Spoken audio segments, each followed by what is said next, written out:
Oui, c'est un livre que j'ai, comme je disais tout à l'heure, que j'ai beaucoup travaillé et qui fait travailler parce que bon, c'est vrai que il est dense, il est très dense et très fécond et il ouvre plein de questions et puis je veux dire, vous avez écrit sur beaucoup de choses, donc c'est bien, mais en même temps, je trouve qu'il y a des endroits où qu'on peut questionner des choses et c'est ça qui nous a donné envie de vous inviter, de vous faire venir. Alors, c'est vrai que le mariage, bon, c'est un peu étonnant là, que vous ayez écrit un livre sur le mariage, parce que, comme disait Delia, le mariage est quelque chose, non pas en voie de disparition, mais parce que, bon, les chiffres, disons qu'il a un peu diminué depuis, effectivement, le Pax qui est en 1999, mais je regardais hier sur Internet et j'ai vu que les chiffres du mariage se stabilisaient depuis 2013. Il y avait une espèce de stabilité. Bon, bref, ça c'est une question. En tout cas, c'est une question que vous soulevez bien dans votre livre. Donc ce livre ne s'appelle pas le mariage, mais ce livre s'appelle L'énigme du mariage. Hein. Et je trouve que c'est ça qui m'a donné envie de le lire. Enfin, je veux dire en lisant qui m'a donné envie d'en parler. Ce n'est pas un plaidoyer pour le mariage ni contre le mariage. Hein. C'est ça qui est intéressant. Mais par contre, donc, ce livre soulève un certain nombre de paradoxes. Hein, et il propose, c'est ça que j'ai trouvé intéressant, il propose une autre lecture que celle qu'on a l'habitude d'entendre concernant le mariage. Par exemple, derrière le contrat, alors c'est un petit peu dans le désordre par rapport à votre livre, mais bon, c'est pour donner une idée et puis après on pourra en discuter. Il propose derrière le contrat, ce que vous appelez le contrat officiel du mariage, se trouve le contrat de suggestion, donc tacite. Hein, et c'est intéressant parce que vous le citez comme étant, vous citez ça comme étant un élément de structure. Hein. On peut aussi donc parler du mariage comme régulation de suggestion. Voilà. De soumission. De soumission. De suggestion, quoique. Il y a une influence. Ouais. Oui, vous avez raison, c'est suggestion, c'est pas soumission. Non, c'est pas suggestion. Non, c'est le contrat de suggestion, hein, c'est ça? Suggestion. Oui, suggestion. Oui. Parce qu'on a peut-être entendu suggestion, ce qui est aussi intéressant. Non, oui. Non, suggestion, oui. C'est ma langue qui a fourché. Et vous parlez aussi du mariage comme étant un possible régulateur de culpabilité. Je trouve intéressant. De culpabilité. Hein. Aussi, peut-on imaginer que l'on puisse rester marié toute sa vie avec un partenaire qui n'est pas l'époux ou l'épouse, mais qui est la mort? Ça, c'est quelque chose aussi que vous soulevez, enfin qui me semble... La mort, oui, qui me semble tout à fait intéressant. Ou encore, le mariage pour préserver et satisfaire une jouissance qui génère certes des symptômes, mais que le mariage maintient. Et ça, je trouve que c'est bien de le dire comme ça. C'est ce que vous appelez la névrose conjugale, celle qui vient s'encastrer, comme vous dites, dans la névrose individuelle qui vient s'encastrer dans la névrose conjugale. Alors, il y a deux termes différents, névrose conjugale et névrose individuelle.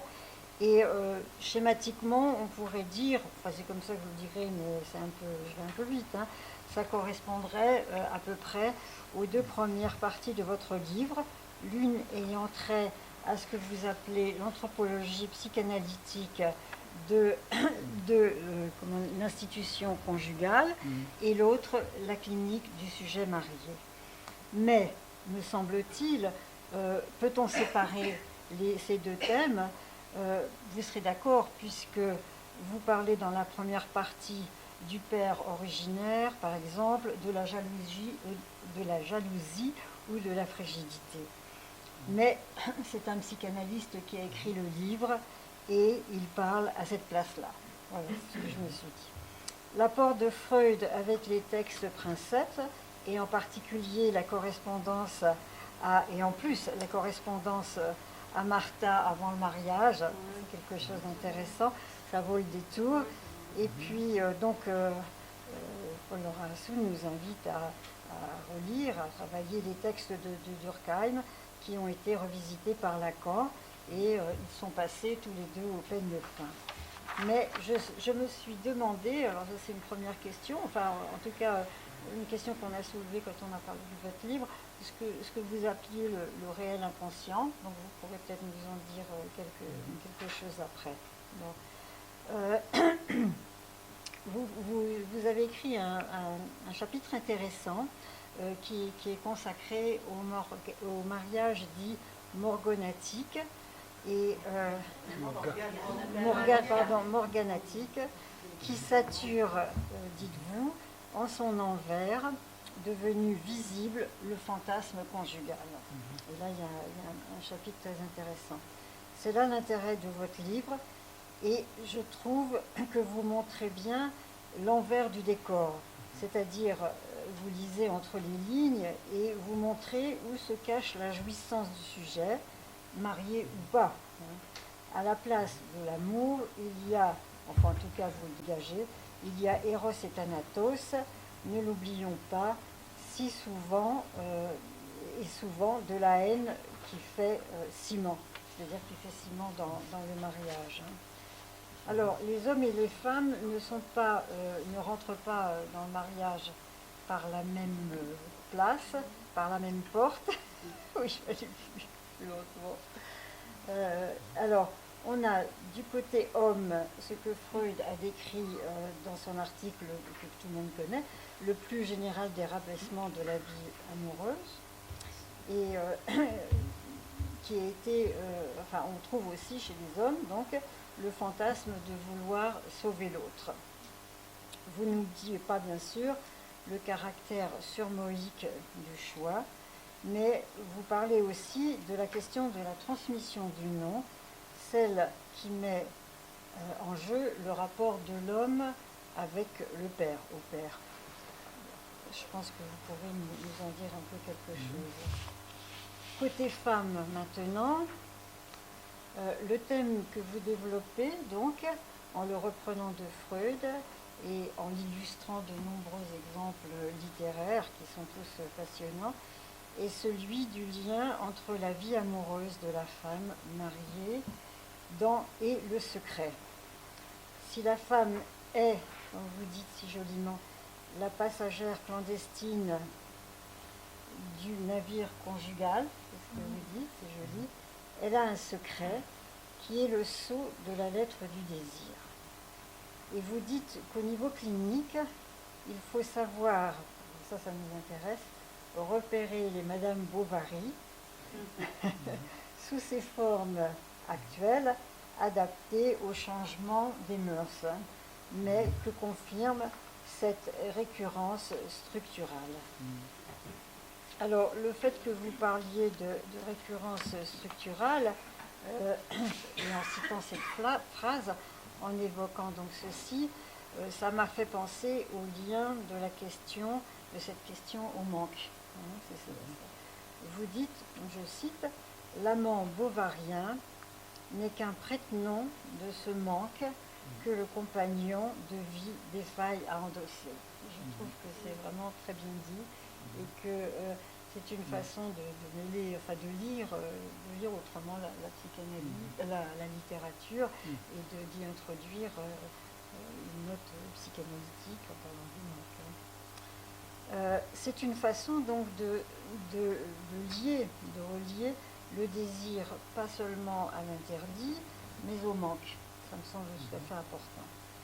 Alors, et les homosexuels qui se marient, ça c'est nouveau, et vous examinez là aussi les choses côté homme et côté femme. Alors, vous dites la différence sexuelle traverse le mariage, donc on parlera des mariages homosexuels au masculin et des mariages homosexuels au féminin. Alors bon, ça peut-être qu'on pourra en discuter parce que c'est vrai que c'est compliqué la question des mariages homosexuels. Alors, côté femme, c'est plus discret, moins tapageur. Cette discrétion a comme envers, alors c'est ça qui est intéressant, c'est de voir de l'autre côté ce qu'il y a, l'envers du décor, on trouve, dites-vous, le fantasme de faire exister la femme, L-A barré, celle bien sûr qui n'existe pas. C'est très chrétien, ça. Côté homme, cette appétence du mariage est en rapport avec l'attachement à une mère toute puissante, c'est-à-dire non castrée. On a là bien sûr la question du déni de la castration maternelle, et vous dites aussi des choses intéressantes concernant les homosexuels, par exemple sur le fond mélancolique et maniaque des homosexuels, qu'ils soient mariés ou qu'ils ne soient pas d'ailleurs, parce que vous parlez aussi des homosexuels qui font la fête et qui se retrouvent dans des bars toute la nuit, qui choisissent de se marier ou pas. Alors, je ne dis pas tout à fait comme ça, c'est pas grave. Non, ça se pourrait. Oui, non, mais bon, on vous le dira après parce que vous rétablirez un petit peu les choses après. J'ai presque fini. Alors, quid de la question du père chez ces hommes qui réclament le mariage? Vous nous direz peut-être quelque chose tout à l'heure. Alors, le temps me manque, bien sûr, je vais vous laisser la parole, je ne vais pas l'accaparer. Pour parler de ce que vous appelez la conjugalité psychotique, puisque vous parlez de la psychose et du mariage, et aussi de la névrose conjugale, qui est avant tout une tentative de faire bon ménage avec quoi? Avec la castration.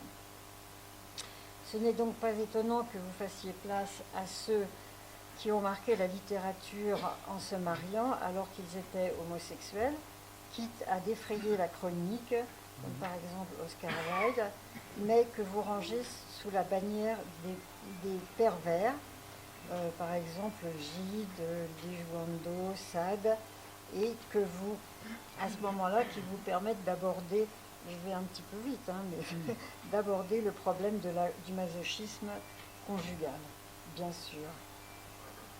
En passant, on peut se demander si les pervers continuent, c'est la question que je me suis posée, si les pervers continuent de se marier. Bon, c'est vrai qu'on en voit plus sur le divan, mais est-ce qu'ils continuent de se marier aujourd'hui? Avant de terminer par ce qui est l'enjeu de votre livre, c'est-à-dire déconstruire le fantasme qui consisterait à vouloir faire de l'un en se mariant, je dois dire que j'ai eu beaucoup de plaisir avec le passage qui concerne la duperie. Si elle concerne d'abord les hommes, et vous citez la maxime de Chamfort, elle a été reprise par Lacan dans son séminaire sur les noms du père, sur la première leçon, en gardant, ce qui est important, la féminisation du mot. Vous parlez certes des célibataires qui refusent le mariage, de peur de devenir la dupe attitrée, alors qu'ils ne sont que la dupe d'eux-mêmes. Qu'est-ce que j'ai dit? De peur de devenir la dupe. Oui, si on peut dire ça comme ça. Alors qu'ils ne sont la dupe que d'eux-mêmes, préférant errer, voire parfois jusqu'à la mort. Voilà, c'est un livre, je vais m'arrêter là, un livre passionnant dont je vous conseille la lecture. Voilà, m'arrêter là. Bien, pourquoi est-ce que j'ai écrit ce livre? Je dirais d'un mot, et je vais reprendre bien sûr un certain nombre de points que vous avez évoqués. Au fond, dans beaucoup de mes livres, je cherche à donner un statut analytique à des notions qui font partie de l'environnement de la psychanalyse, mais dont on ne mesure pas à quel point c'est directement inséré dans la production de l'inconscient. Voilà. Dans le démon de midi, il s'agissait, vous voyez bien, l'aspect goguenard qu'on peut avoir sur le démon de midi, c'est une affaire sérieuse sur laquelle la psychanalyse a à dire. C'est un phénomène aussi particulier, un gros incident de parcours, pour le moins, du lien conjugal. Dans ce livre, j'ai vraiment essayé, au fond, il y a assez peu de travaux spécifiques sur le mariage. Pourquoi? Parce que le mariage est une donnée, c'est une donnée sociale, on peut avoir une approche sociologique, anthropologique, mais la question que je voulais poser, c'est l'inconscient institutionnel lui-même, voilà. bon, depuis Lévi-Strauss, on sait qu'il y a cette idée de circulation des alliances, enfin, lui dit la circulation des femmes qui produisent les alliances. C'est une structure institutionnelle qui, a priori, n'a rien de psychologique, mais bien sociologique. Hein. Il y a une certaine façon d'habiter le mariage, de produire le mariage. Alors c'est vrai que la première partie de mon travail, c'est ce que j'appelle anthropologie analytique. Comment dire, c'est une certaine manière de la recherche de s'exprimer, c'est tout simplement la psychanalyse. Mais c'est la psychanalyse en tant qu'elle est une théorie du collectif. Voilà. Je suis un militant dans la recherche de cette idée que la psychanalyse, ce n'est pas simplement ce qui se passe entre quatre murs du cabinet de l'analyste, c'est ô combien central. Enfin, ce n'est pas non plus l'inconscient collectif, ce qui ne veut rien dire. Bon. C'est bien le problème que Freud a avec Jung, mais c'est véritablement la production collective de l'inconscient, ce qui est tout à fait différent. Je vais y revenir. Voilà. On pourrait commencer un peu par l'humour, c'est la première phrase. Je cède la parole, non pas d'emblée à Freud, mais à Groucho Marx, l'humoriste, qui dit, évidemment en ironisant, parce qu'il y a beaucoup de sarcasme sur le mariage. Hein. Voilà, le mariage est une institution merveilleuse, mais qui veut vivre dans une institution. Vous voyez le point d'humour. On hésite un peu. Hein, voilà, c'est un point important. Si je dis à quelqu'un, bon, maintenant tu habites dans une institution, c'est pas très réjouissant. Bon, voilà. Hein. Donc c'est une manière, évidemment, de démystifier l'éloge du mariage. Voilà. Mais ça délimite l'humour, parce que oui, on veut placer son rapport amoureux dans l'institution quand on veut se marier. Voilà. Parce que l'amour, ça peut être aussi dans la nature. Voilà. À certains moments, au XIXe siècle, on parlait de l'union libre, de façon assez naïve, en pensant que nous nous marions devant la nature. Non. On est dans le symbolique. La nature, je veux bien, mais on est dans le symbolique. Et c'est ça qui fait que... qu'est-ce que je veux quand je veux me marier? C'est homme, femme, n'est-ce pas? C'est domicilier l'amour, domicilier le désir dans une institution, l'instituer. Comme on disait en mai 68, un peu lourdement, mais enfin, c'est l'institution. Voilà. Avec des témoins, on veut des témoins, on veut que ça se sache. Voilà. Par contre, moi je pars aussi des créances analytiques. Comment on accuse réception des problèmes conjugaux des patients, hein? Moi, mon propos est toujours rigoureusement clinique. Hein. C'est pour ça qu'il y a un peu de mal à la différence entre la pratique spontanée et je crois que le moment théorique, quand il est de bonne qualité, est toujours un moment de la clinique. C'est pour ça que vous savez que j'attache beaucoup d'importance à la métapsychologie. Par moment, je fais une sorte de métapsychologie du mariage. Voilà. Donc voilà la question.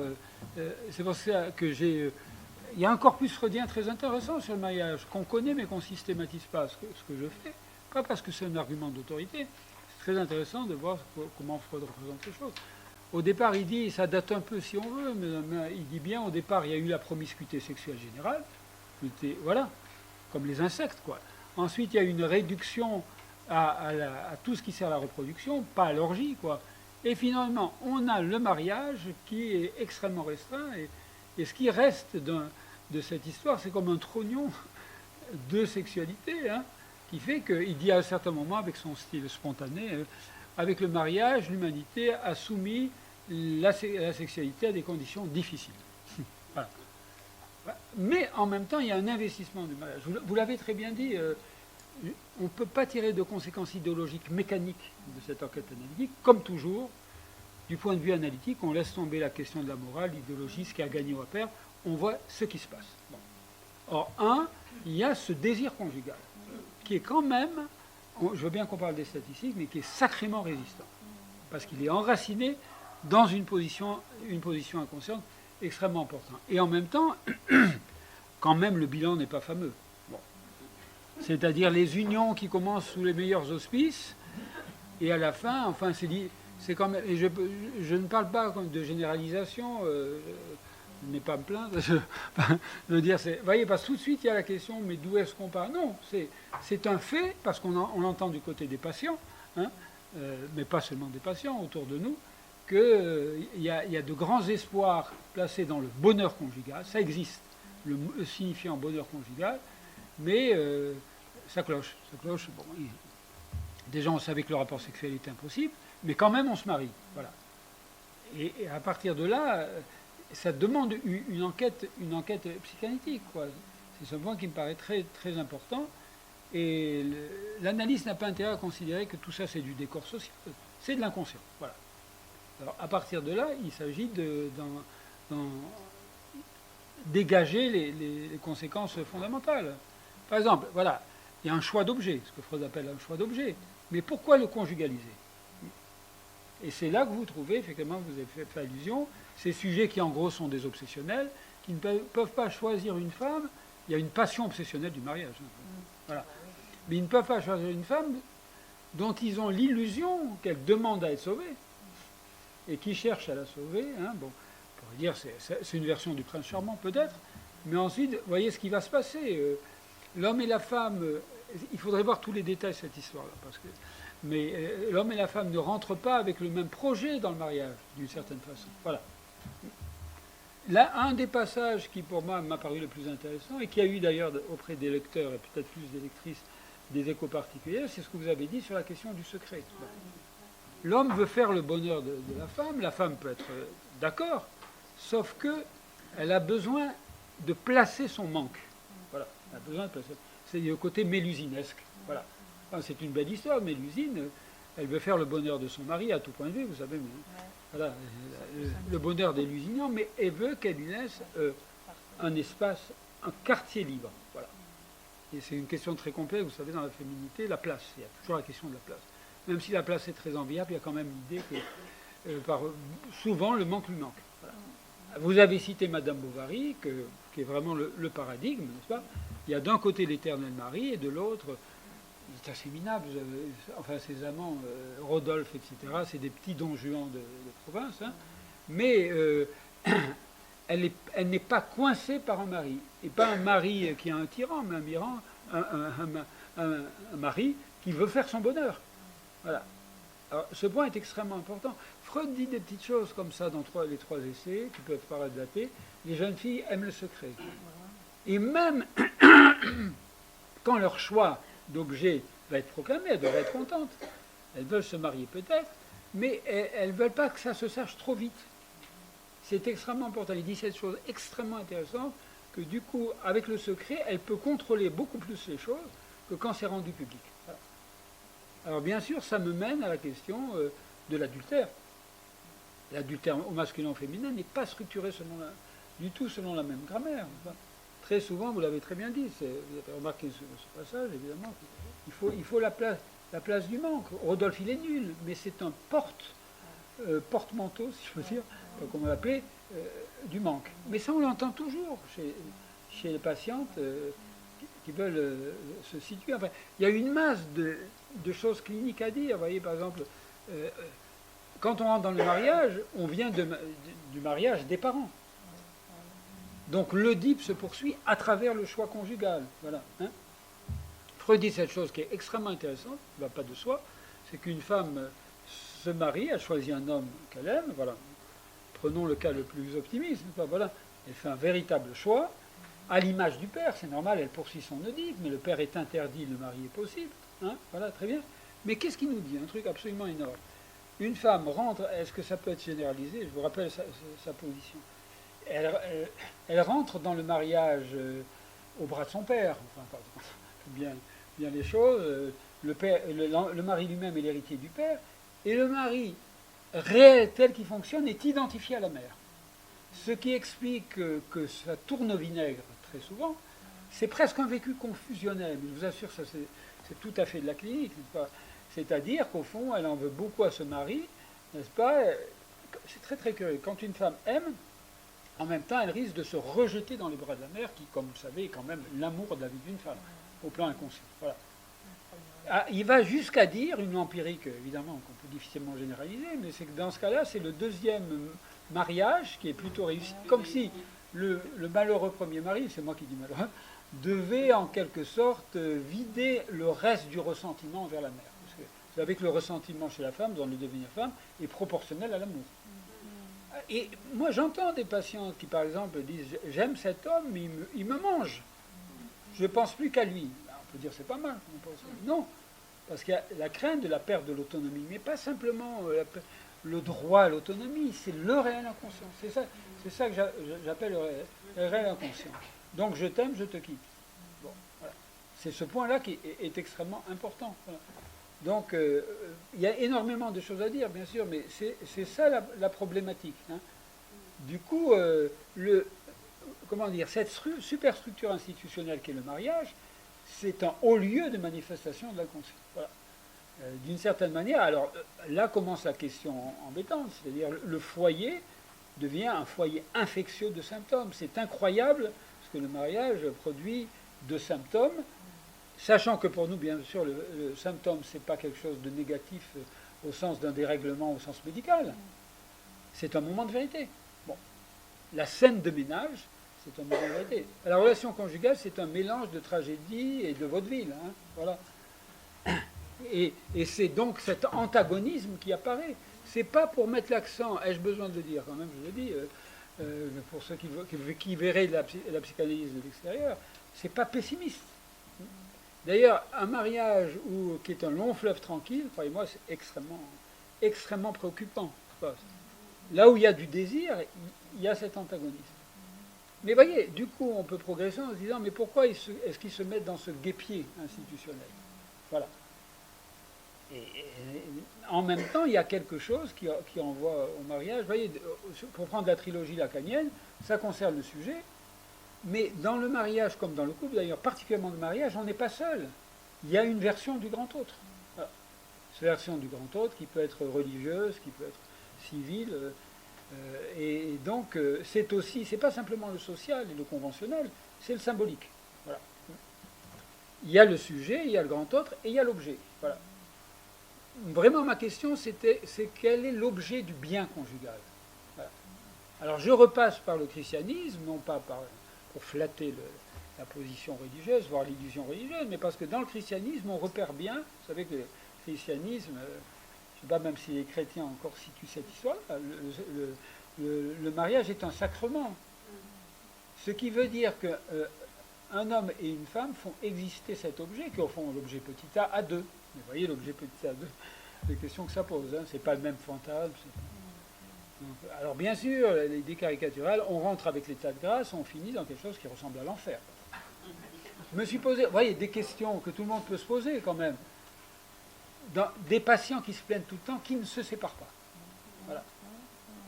L'une des versions, vous comprenez, il y a énormément de situations de ce genre, mais pourquoi est-ce que vous ne vous séparez pas? Parce que, comment dire, j'ai souvent remarqué que faire un, c'est un tel désir que lorsqu'ils n'ont plus les moyens, ils veulent quand même sauver l'un.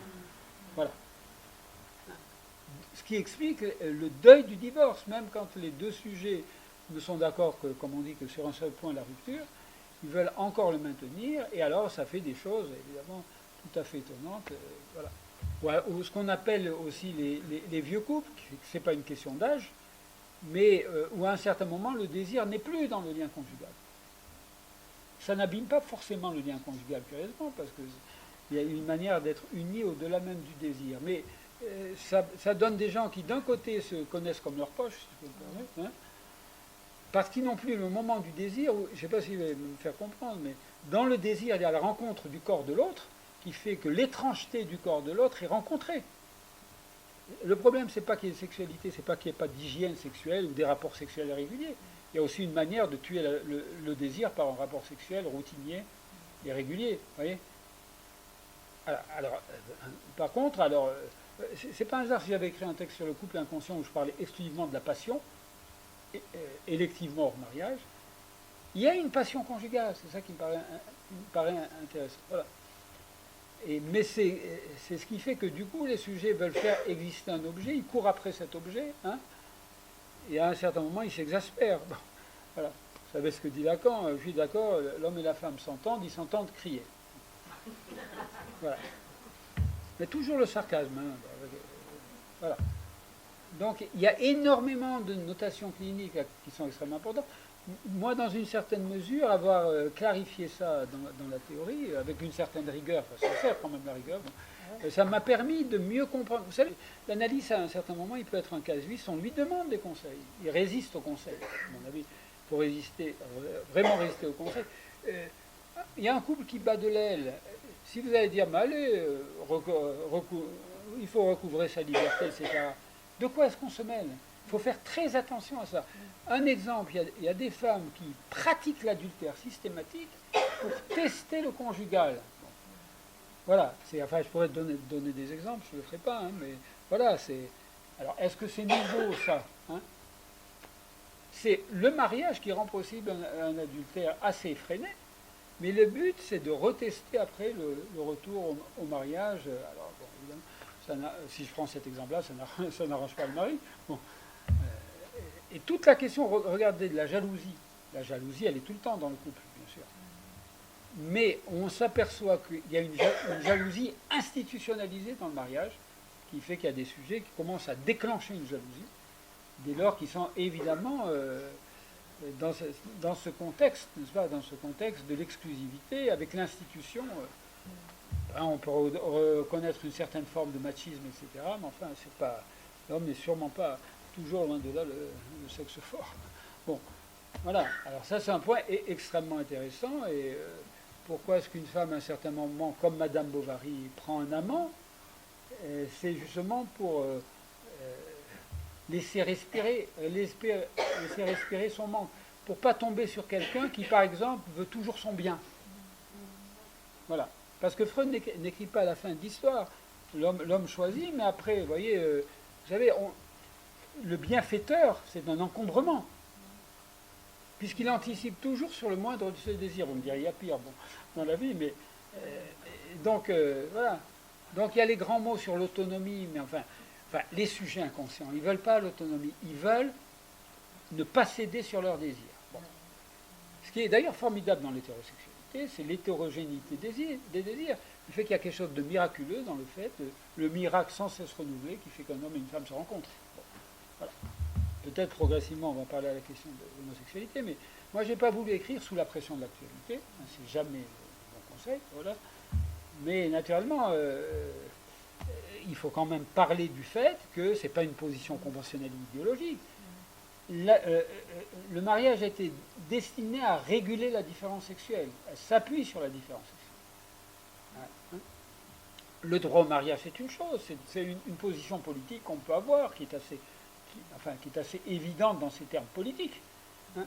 Par contre, la question clinique, c'est pourquoi est-ce qu'il y a des homosexuels, des sujets homosexuels, moi je ne dis pas homo-analysants, bon, des sujets qui sont par ailleurs homosexuels, qui veulent se marier et d'autres non. Il y a certains qui continuent à rire au nez de l'institution. Il y en a d'autres pour qui il y a même des scènes dans les couples homosexuels, tout à fait du style masculin-féminin, mais alors puisqu'on peut se marier, pourquoi tu ne le fais pas? Bon. Voilà. Donc il s'agit de comprendre ce qui se passe là dans cette problématique. Alors je ne sais pas si on peut déjà en parler, mais vous voyez, bon, c'est toute la question du père symbolique. Voilà. Parce que pour qu'il y ait toute cette histoire de grand autre, il faut qu'il ne veut pas être trop long, c'est la place aussi à des choses, mais il y a quand même cette idée, une idée qui semble traditionnelle, mais qui est assez forte au plan symbolique, n'est-ce pas, c'est que une femme qui a un pouvoir considérable dans le mariage. Vous savez que dans le mot mariage, il y a le marital qui est du côté du mari et de l'homme, il y a le matrimonial qui est du côté de la femme et de la mère. Et il y a le conjugal qui fait qu'on a la tête dans le même joug. Voilà, c'est ça la conjugalité. Voilà. C'est ça. Mais oui, mais quand on dit le droit à, c'est une question politique. Mais c'est très curieux de vouloir avoir le droit au mariage. Alors c'est une contrainte colossale.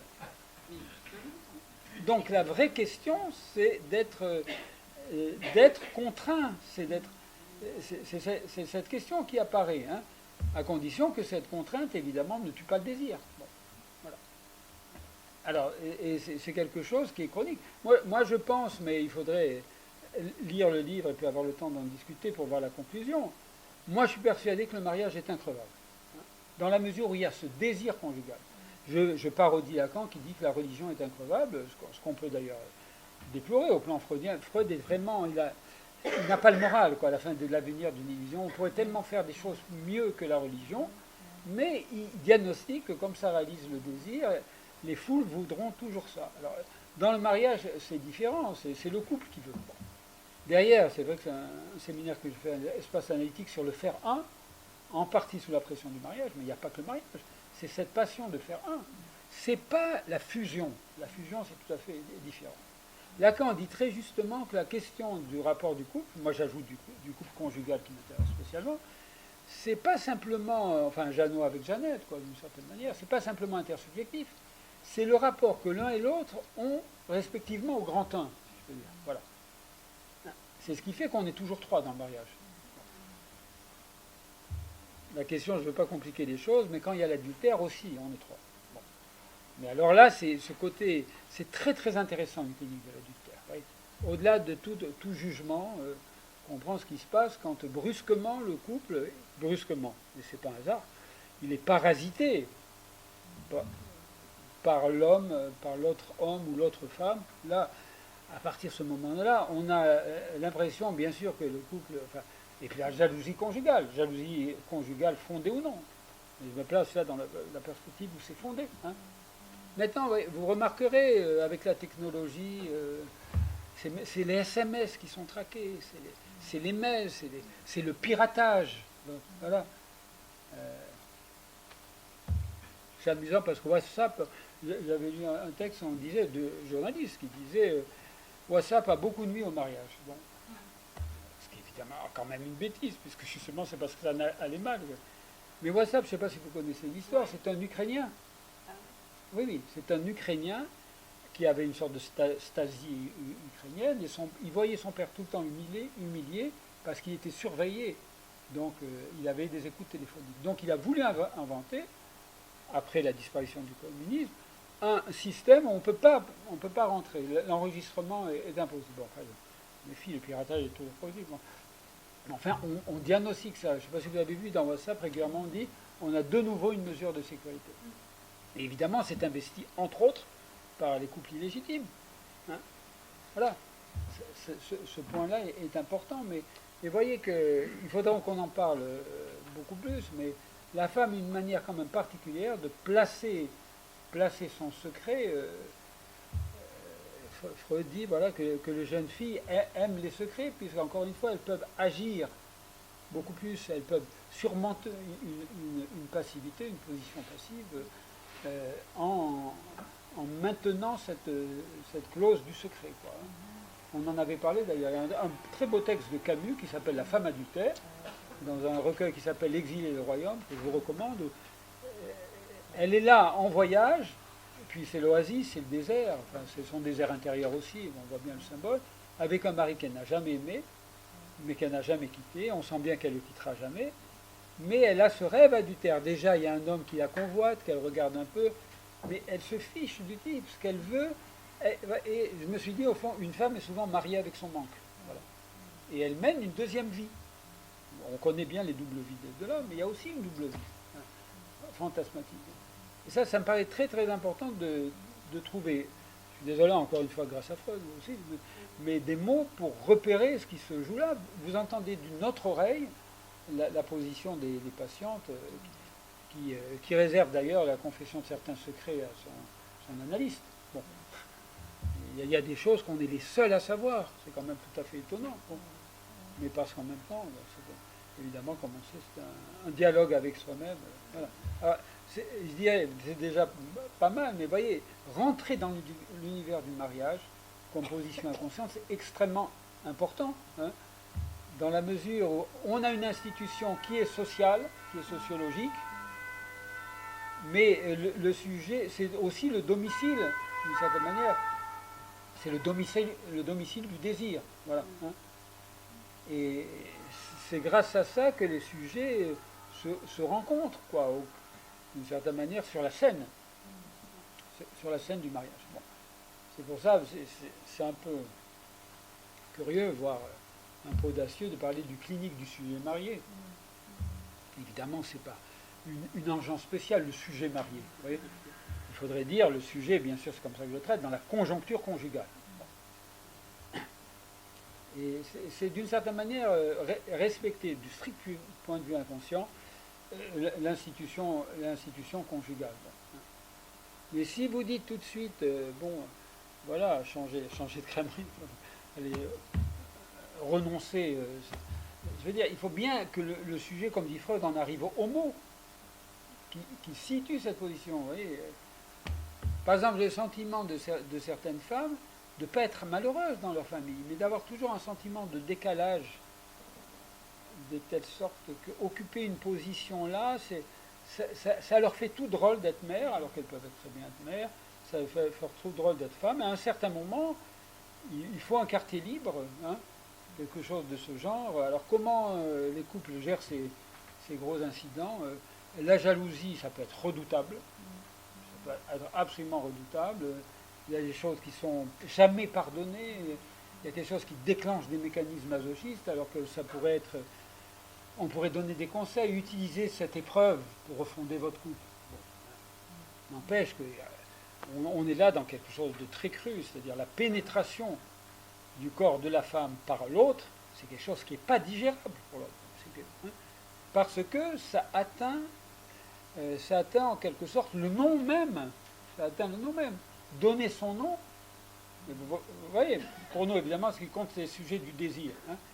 Mais il n'empêche que le sujet va se paranoïser assez sûrement. Et il y a des sujets que tout ça, c'est à regarder du côté de la clinique, qui n'ont pas une vocation paranoïaque, qui sont dans une situation telle que, vous savez, le jaloux, il craint de trouver, mais il veut trouver.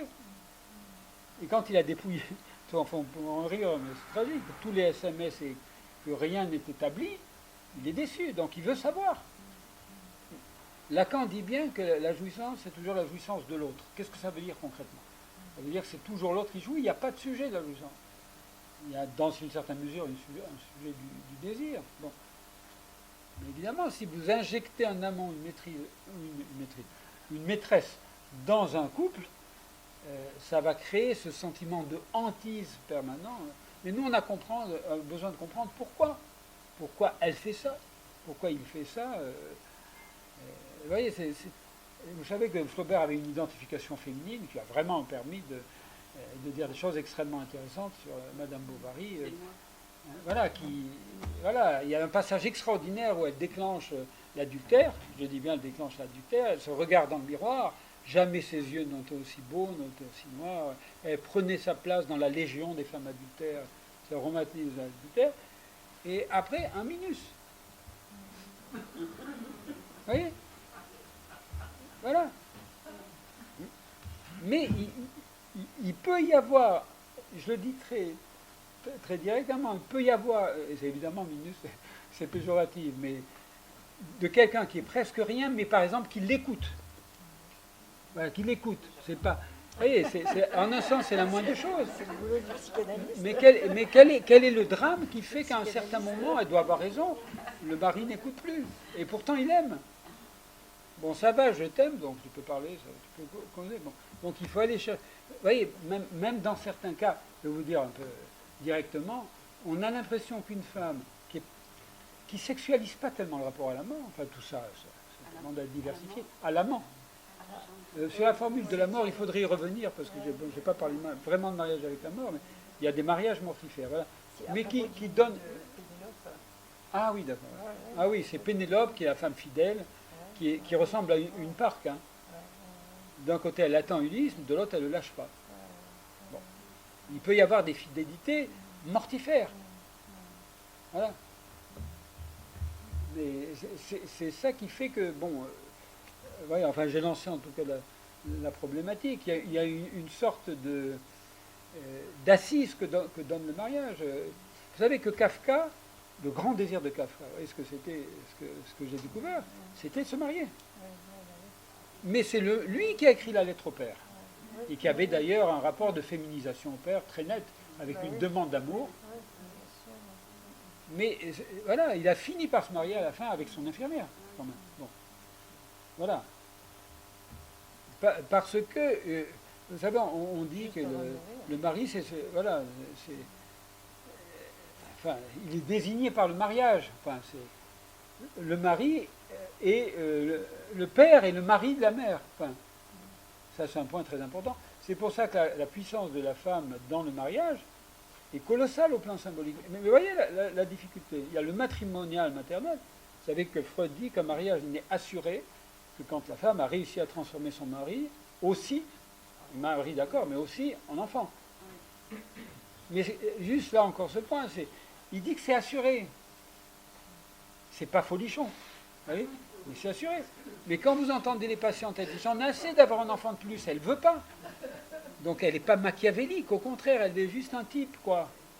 Assure un peu, et puis elle n'est pas tendre, hein, quand l'homme n'assure pas, justement. Hein. Mais ce qui veut dire, c'est que le processus fatal pour un mariage qui dure, c'est l'infantilisation. Vous avez sans doute des contre-exemples, j'espère pour vous. Mais, oui, c'est ça, et que, vous voyez, elle devient mère, il devient père, immédiatement ça répète quelque chose de l'histoire familiale, et il y a quelque chose dans les mariages, même les moins problématiques, qui est quand même toujours régressif. Donc on peut dire, ouais, toutes les conséquences, à chacun d'en tirer les conséquences, donc surtout ne pas se marier, garder son autonomie. Chamfort disait que justement, enfin, c'est se marier, c'est devenir totalement dupe d'une femme. Voilà, c'est son idée en fait. Une position aussi de célibataire qui résiste. Tant qu'on ne se marie pas, on peut être dupe d'une femme, mais un peu seulement. Tandis qu'à terme, oui, non mais voilà cette version. Hein. Et pourtant, voyez, je dis ça globalement, ça résiste. Ça résiste ce mariage. Alors on peut se paxer, à ce moment-là on est solidaire. Solidarité et désir, hein, ça ne dit rien, et il n'y a pas parmi vous sans doute des paxés, bon, ça ne dit rien de la qualité de la relation, mais comment dire, je vais dire pas provocation, mais il peut y avoir au plan strictement du désir une certaine lâcheté, à ne pas se confronter au mariage. Je ne sais pas si je vais me faire comprendre, parce que le point est extrêmement important. Moi, parfois, ça m'intéresse de savoir pourquoi les sujets qui sont très liés ne se marient pas. Ils ont peur de dire oui. Il arrive que quand il y a une crise très importante d'un couple qui n'est pas marié, je voudrais bien me faire comprendre, c'est-à-dire le fait qu'ils aient évité d'officialiser, c'est pas du tout, vous avez compris, que le mariage soit une garantie, hein, après tout ce que j'ai dit, hein. Mais d'une certaine façon, le oui, non pas le oui franc et massif, d'ailleurs De Gaulle voulait être marié avec la France comme ça. Alors, un oui franc et massif. Voilà. C'était la femme qui devait se marier. Et là, d'ailleurs, c'est le seul président de la République qui se prenait pour un président de la République. Bon, comme vous savez. Bon. Il y a effectivement le fait de sceller comme ça, de sceller le couple par un oui. Bien sûr, il y a des gens qui vont à la mairie ou à l'église, surtout à la mairie d'ailleurs, en disant bon, on essaye, on se colle ensemble, on essaye, hein, et puis le divorce, c'est pas fait pour les chiens. Mais si vous regardez bien, il y a quand même toujours le moment de l'émotion, du signifiant. En allemand, d'ailleurs, le oui, c'est pas simplement dire oui, c'est le ja Wort, c'est le mot oui. Voilà. C'est un speech act. Bon. Alors, je peux très bien dire oui de façon désinvolte et que ça reste lettre morte. Hein. Mais il n'empêche que ce jour-là, il faut être courageux, quoi, le jour du mariage. Bon. Pour ça, vous remarquerez que les gens plaisantent, mais tremblent un peu, parce qu'il y a quand même le grand hôte qui est là. Oui. Tout ça, on peut... bon, évidemment, je suis assez intarissable sur cette question, mais voyez, c'est ça qui permet d'entendre des choses, qui fait que ce n'est pas un banal état civil, c'est une opération symbolique. Bon. Alors, on peut y entendre finalement une défense du mariage qui ne le mérite pas, c'est pas le problème. Le problème, c'est de savoir pourquoi je veux conjugaliser mon objet. Alors, effectivement, vous les avez, juste dernièrement, vous l'avez cité, il y a notamment des obsessionnels, Freud ne dit pas exactement que c'est toujours des obsessionnels, qui, dès qu'ils repèrent une femme dont ils supposent qu'elle serait rien sans lui, bon, voilà. Notamment la passion que Lacan a mis en évidence de la femme pauvre. Voilà. La femme pauvre, la femme exilée, elle fait un tabac chez les obsessionnels, souvent. Non, mais voilà. Hein, vous voyez, je pourrais vous citer le cas de tel homme qui est vraiment de la bourgeoisie absolument traditionnelle, qui pourrait faire une alliance glorieuse au plan financier avec une famille du même niveau. Et là, brusquement apparaît la jeune fille pauvre. Enfin, vraiment, je pourrais vous décrire ça, c'est un roman. Hein. Et là, brusquement, comme ça, elle n'a juste que sa petite robe, comme ça, elle n'a rien. C'est le collectionneur qui dit très bien que c'est... Oui, oui, tout à fait. Qui est un roman intéressant. Blois, il peut... Tout à fait. Bien sûr, oui. il y a des choses bizarres que chez Blois, mais enfin, bon, c'est quelqu'un qui a une langue d'ailleurs magnifique et qui, effectivement, moi j'ai lu bien sûr ce texte, j'en parle, bon, c'est. Il imagine tellement décomplété de tous les insignes phalliques qu'il va faire son plein bonheur. Alors Freud ne parle pas de la suite, c'est qu'éventuellement, pas toujours, mais de quoi elle se plaint? Bon, elle a trouvé le prince charmant. Sauf qu'à un certain moment, elle va trouver un petit amant pauvre, et ça aussi, je pourrais vous donner des exemples, hein, souvent parfois de son âge, bon, avec qui elle va faire l'école buissonnière. Oui, pas toujours, hein, j'ai dit simplement les enjeux, vous voyez, il y a des hommes qui ont une peur terrible de la femme riche. Voilà. Et donc, bon, je ne vais pas plus loin, mais vous voyez, comment dire, pouvoir donner un statut à la fois sur le versant anthropologique auquel je tiens et sur le versant clinique, ça permet de comprendre ce qui se joue là. Bon. Les sciences sociales, ce n'est pas un ajout à la psychanalyse. Ça, c'est un point qui me paraît intéressant. Freud critique la psychologie sociale dans Psychologie des masses en disant mais on ne peut pas séparer une psychologie de l'individu socialisé et une sociologie. L'autre est déjà là. Je signale qu'il est rare que Freud parle du grand autre, mais il n'est pas dans Psychologie des masses. Voilà. Donc je suis déjà pris dans le désir de l'autre. Il ne le dit pas de façon aussi sensationnelle que Lacan, mais c'est tout à fait présent. Bon. C'est pour ça que le mariage, même s'il est même ravageant par moments, enfin bon, vous voyez, c'est une passion conjugale. D'une certaine manière, moi, ça m'a permis un peu de corriger l'interprétation romantique du texte sur le couple inconscient. Voilà. S'identifier à la passion totale, hors norme, etc. Il peut y avoir une passion à l'intérieur du couple. Hein. Mais alors, du coup, bon, vous voyez, ça renvoie aux questions tout à fait basiques. Pourquoi est-ce qu'ils ne se séparent pas Moi, il m'est arrivé de lâcher ça à tel patient, de dire, au fond, est-ce que vous ne voulez pas sauver le mariage? Voilà. Et effectivement, vous trouvez toujours la répétition d'un destin familial. Mais vous voyez aussi, ne pas quitter quelqu'un qui devrait être quitté, ça peut être aussi le sadiser au quotidien. Comme dans le cas aussi des longs midis ratés, où le transgresseur rentre piteusement chez sa femme qui est devenue maman. Hein, c'est pas gai, c'est des choses qui... Voilà, mais on n'a aucune idée du bonheur du sujet. Si vous avez une idée du bonheur du sujet, du patient, c'est une catastrophe. Simplement, il doit s'entendre dire, et les choix suivent. Voilà. Hein. Bon, là, j'ai beaucoup déployé les choses, mais il y a sans doute des questions sur tel ou tel aspect. Je n'ai pas cette position, pour exemple, c'est une vraie question, mais je n'ai pas cette position.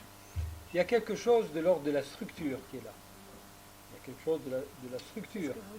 Ce qui est extrêmement important, mais vous comprenez, c'est ça l'anthropologie génétique, c'est traiter ce genre de questions, la mise à jour, indéniablement. Hein.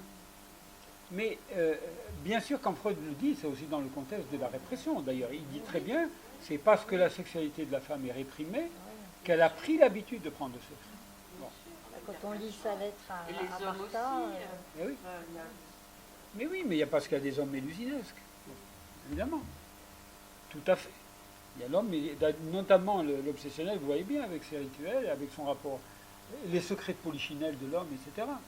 Mais franchement, il faut quand même au moins essayer de progresser sur cette idée de cette dialectique du voilement et du dévoilement, qui est un élément de l'érotisme féminin, du voilement et du dévoilement. Vous voyez, ça nous mènerait à une question beaucoup plus large que le mariage, c'est-à-dire quand même la femme apparaît, disparaît, c'est à partir de là qu'elle... Bien sûr, les femmes qui vont sur Internet pour avoir des aventures, mais vous comprenez, quand on voit quelques repères, on voit bien que... Oui, bon, allons-y dans la mise à jour des nouvelles femmes, mais enfin, il y a des invariants structuraux. Ça, c'est extrêmement important. Vous avez prononcé le terme Oedipe. Dans la mesure où il y a un voilement primitif qui est le fondement originaire, il y a toujours cette dimension-là. Hein. Mais vous comprenez, c'est comme ça dans deux positions différentes, mais c'est à travailler ça. Vous avez cité la formule clé, effectivement, ce sentiment, mais moi je me fixe pas sur l'image idéale de la féminité ou ce qui serait souhaité, mais ce qu'on entend chez les patients. Cette formule, c'est une formule, hein, mais être la passagère clandestine du bateau, enfin, de la vie, voilà, c'est quelque chose qui revient toujours. Je pourrais évidemment, mais je ne me citerai pas de cas de patients trop précis, mais on a effectivement cette idée d'une place pour le secret. Le fantasme, il opère. Enfin, je rappelle quand même que pour Freud, ça soutient le désir. Pour Lacan, c'est ce qui soutient la réalité. Le fantasme, c'est ce qui soutient la réalité. C'est ce qui opère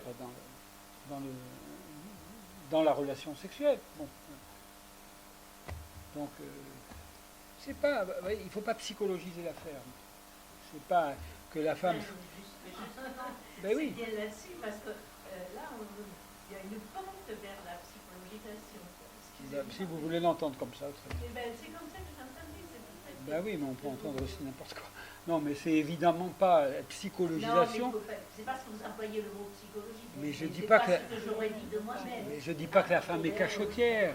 Je dis pas que la femme est cachotière. C'est beaucoup plus intéressant que ça. Hein, c'est le rapport divisé au fantasme. C'est S, sujet barré, losange, petit a, si on veut en vous donner la formule lacanienne. Bon. Alors, écoutez le secret de la femme, c'est même parfois elle fait de l'analyste, le dépositaire de ce fantasme. Qu'est-ce que vous faites dans le transfert, sinon libérer la question du fantasme. Bon. Voilà. Ça, c'est un point extrêmement important. Donc, du coup, alors, on est en train de se demander, enfin moi c'est ce que j'entends, comment le mariage est compatible avec le fantasme, comment il loge son fantasme. Il y a un très beau texte de Maupassant, Une vie. On voit comment une femme commence à caser son fantasme dans le mariage, et c'est une longue suite de déceptions. Moi, je me place du point de vue de la femme. Enfin,